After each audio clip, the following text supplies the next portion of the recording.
এখন ফুটবলে সুপারস্টারের অভাব নেই। সুপারস্টার প্রচুর। Haaland, Vinicius, Mbappe, Bellingham, Kevin De Bruyne.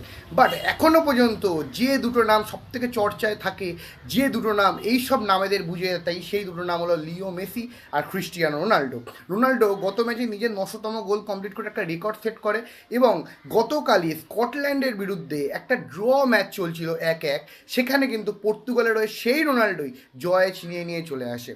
তা নুনো মেন্ডেসের করা ক্রস থেকে রোনাল্ডো কিন্তু গোল করে দেয় এবং যেটা আমরা রোনাল্ডোকে জানি যে বক্সের মধ্যে একটা অসাধারণ একটা প্রেডিটার বলা যায় রোনাল্ডোকে বক্সের মধ্যে, সেখানে কিন্তু রোনাল্ডো আবার কিন্তু পর্তুগালকে জিতিয়ে নেয় এত প্লেয়ার থাকা সত্ত্বেও। সেই জন্য বলা হয় যে ইউরোতে পর্তুগাল যে ভুল করেছিল, আশা করি 2026-এ পর্তুগাল সেই ভুল করবে না, রোনাল্ডো কেন্দ্রিকই পর্তুগাল কিন্তু দল গোছাবে।